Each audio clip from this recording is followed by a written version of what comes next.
When you bring your child home for the first time, you want a baby monitor you can trust. When you choose Stork, you choose technology trusted to monitor 10 million babies in hospitals every year. Stork continuously tracks your baby's pulse rate, oxygen saturation, and temperature. Visit MassimoStork.com to learn more. Stork, a revolutionary baby monitor, is born. Stork is not a medical device. Read and understand all product labeling. Massimo data on file.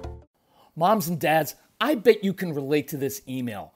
Kirk, my son is just like the kids you described in your podcast. He comes home feeling defeated after school, feeling like he isn't smart. But I got him Crunch Labs and he loves it. Building the new toy and watching Mark Rober makes him feel smart. And then he explains, talking a million miles a minute, like our kids do, all the cool science facts he's learned. It's like I get my real kid back when he's building his Crunch Labs toy. And that is exactly why I was so psyched when my niece first told me how her son loves Crunch Lab. Confession, this is the one sponsor I wanted more than any other because it's such a perfect fit for our kids. So go to crunchlabs.com/calm and you'll see why. Crunch Labs is a STEM monthly subscription build box for kids.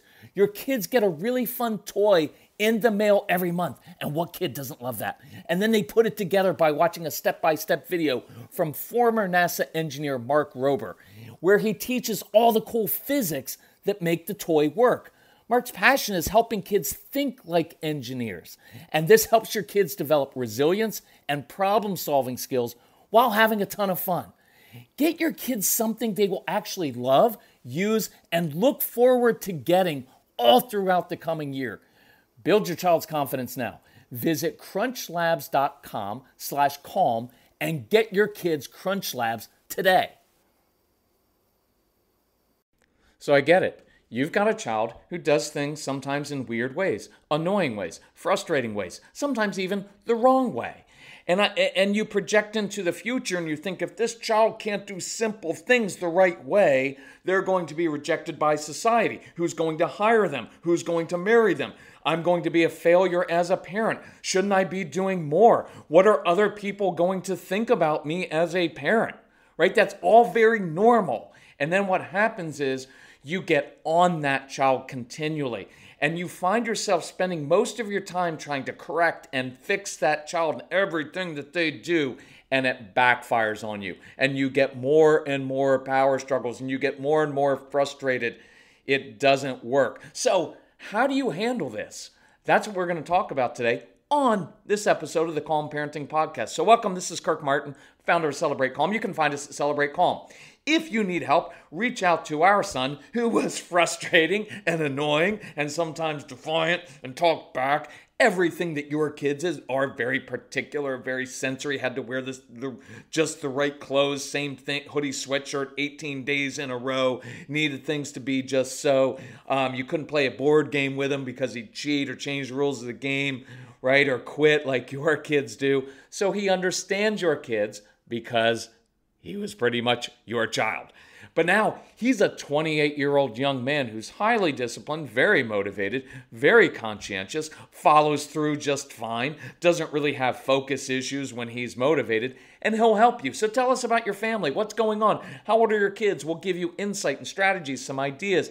We'll help you choose the right resources for your family, even within your budget. We've got big sales going on the No BS program, Calm Parenting Package. So visit us, reach out. His name is Casey, C-A-S-E-Y, at celebratecalm.com. So I get this question. Good email. So I changed the names to protect the innocent here. But at breakfast this morning, our son Evan decided to tear up his pancakes by hand rather than cut them with a knife and fork. So my husband, John, told him to stop using his hands and to use a knife. Now, I'm adding my own tone because if my son were tearing up his pancakes by hand, I would get irritated by it. And I'd immediately want to do what this dad did, which was don't use your hand. Son, hey, Casey, use a knife. Here, let me show you, right? You can feel that tension. And when you hear it, if you've ever watched other people parent their kids the way you do it, you cringe because when you're on the outside, you can see like, this isn't going to end well. So Evan, the child, ignores him and finished doing what he wanted. Then Evan picked up the syrup and began squirting it on his torn up pancakes. And I can imagine his dad is like, you're not going to waste my syrup. You don't need all of that. Do you know how much syrup costs? Syrup prices are up 34% this year, right? So John, dad says, hey, Evan, that's enough. That's enough, while raising his voice. I think I pretty much nailed that, because just as Casey was your child, I was your husband, or I was you, right? So son refuses to listen and continues drowning his pancakes. So dad says, Evan, you're no longer allowed to use this syrup or the food I buy if you're going to waste them. And so he snatches the syrup from Evan's hands. And what happens? The kid ends up pushing his plate away and actually walking out of the house, right? And we've all been there. You may have done that yesterday or today. And so mom writes, like, none of these mealtime battles are worth fighting over. Evan, our son, knows right from wrong, but he wants to do things his way, of course. And my husband seems to want to win with correcting Evan at the table during meals. And let's just expand that. We do it all day long with how they do their schoolwork, how they do their chores, how they get dressed, how they brush their teeth, how they do everything. So how do we handle this in a different way? So I'm going to give you a few responses. One is this. Look, John, this dad, he's a good dad. He wants his son to learn proper manners so that he's not rejected by society. And so he grows up into a responsible young man. And when he's over other people's houses, they don't look at him like you're a caveman. And he wants to know that when he gets older, he's not going to be at a business lunch or a business breakfast when he's 27, tearing his pancakes apart with his hands. But I can guarantee you, he's not. He's not going to do this when he's 23 and 29. He may do it at a neighbor's house, but who cares? He's not going to do it when he's 29. He's just not. He's doing it now, and you're missing an opportunity. And by the way, let's say that at age 28, he is at a business breakfast, and he's tearing up his pancakes. You know what's going to happen? I can guarantee you. His colleagues are going to look at him like, no, he's a little bit weird doing that, but he's a genius, and we really need him running those computer systems and doing that artificial intelligence coding, so who really cares? Because a lot of people, don't be offended, a lot of people that are engineers and software people, sometimes they do things in an odd way, but they're so fantastic at what they do, everybody's like, I don't care. He's making us a lot of money. He's really good at what he does. But the truth is, he's not going to do this later on. He's doing it now. And it's your anxiety projecting out into different situations. It's your own fear of embarrassment. And if I may be honest, which I may because it's my podcast, that's just because you're immature. Is that not true? You're immature and you're too concerned with what other people are going to think about your parenting. So you begin parenting your child according to how other people may judge you, instead of parenting your child according to the way your child is made. And so you get on them and you get on them, and it doesn't work. And so dad's a good dad who just wants his son to use a knife and a fork. There's nothing wrong with that. I get that. He's justified in telling his son to listen and follow directions. But if you have listened to our Strong-Willed Child program or any of these podcasts, you know that these kids march to the beat of their own drum. And they do things in odd ways that annoy us.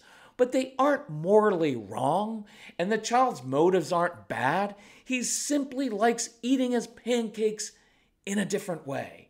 And I had to learn this lesson the hard way hundreds of times with my own son, with the kids that came to our house. It was my own control issues. I wanted things done a certain way. And the truth is, my way was the better way. And it was the right way. But it was mainly because it was my way. And I had so much anxiety about my son growing up and being a failure. But it simply doesn't work doing this. So I'm going to give you some ideas. But here's one.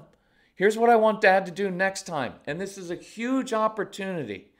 And I encourage you, listen to the Calm Parenting Package, go through the dad seed, go through the mom seed, go through the 30 days to calm, and learn how to control yourself and your anxiety and your own immaturity and all of those control issues you have. Otherwise, you will create, I believe this to be true, 85% of the power struggles with your child originate with you.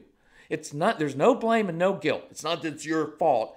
It's a simple recognition that you don't like the way they do things, but it's mainly your anxiety and your control issues. And here's the good news.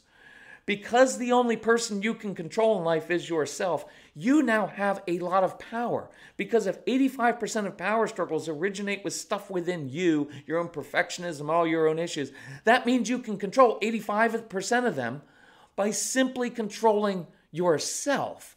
And here's a huge opportunity, and I'm going to dovetail this into something off the No BS program. It's 25 action steps, and here's number 18. Enter into your child's world and let your child teach you something. Be curious about them. So next time you're eating pancakes, what if dad were to say, hey, Evan, I never would have thought to eat my pancakes like that. I'm curious. Does it make them taste differently? Do you like how it feels tearing them up like that? And then do the same exact thing and tear up your pancakes and say, you know, when I tear these up, it allows me to soak in more butter and syrup on each piece. That's kind of a cool discovery. And then either move on or just notice your child's response. Stop fighting everything. Enter into their world. It will annoy you, but enter into it and be curious, because you'll discover it's a very interesting place even though it annoys you. Because otherwise, you know what's going to happen in this case? Dad and son are slowly going to drift apart. The son will sense that dad doesn't really like him and is never pleased. And that chasm widens. And dad justifies it because of all the weird and bad things that the son does. And before long, there's a little bit of underlying hostility. And then over a long period of time, there's no relationship. And then it becomes outright hostility in the teen years. And you don't want that. So stop fighting it. Control yourself. Enter in and be curious. And here's why. By the way, when it comes to food stuff, relax. Model it for your kids at mealtime. If you want your kids to eat healthy, you know what you should do? Eat healthy food yourself. If you want them to learn how to use table manners yourself. Model it for them. They will watch. They do know the right thing, and they will come to it. I promise you they will. Casey didn't eat healthy when he was a little kid, but guess what? We would eat our spinach salad with grilled chicken, and we would eat healthy food. And we took all the soda and all the junk stuff out of our house, and we ate healthy. And over time, guess what happened? He got motivated to eat healthy. Why? Because he discovered girls, and he wanted to look good. And he discovered when he didn't eat well, it didn't show up that awesome on his skin, and he didn't feel good. So now he is very highly disciplined with his food, eats extremely well, exercises more than I do. We modeled it, so you can relax. But here's the main point of this. If you will enter into this and stop fighting it, you know what you're going to do? You're going to discover a lot of things. We may find out that Evan is a really tactile kid, and he tears apart his pancakes because he likes the way it feels on his hands, and he's very sensory. See, now I can use that when he's at school. I can give teachers some ideas to teach him using tactile things during homework time. I can do that, right? Maybe it's because he likes puzzles. Because when you have, picture this, all the little pancake pieces are put together. Who knows? Maybe he moves them around on his plate and he builds little things with this. Is it what you want him to do? No. but he's learning. He's curious. And so maybe he likes to solve puzzles and he's a problem solver. Maybe he's a visual learner who sees in 3 dimensions. So you begin teaching him math with pieces of pancakes and pieces of other things that he can manipulate with his hands. But if all we do is react to our kids all the time with a no, don't do that or else, we miss all these awesome things we could be learning. Find what it is and begin being curious and say, look, that's not the way I would normally do it, but I'm curious.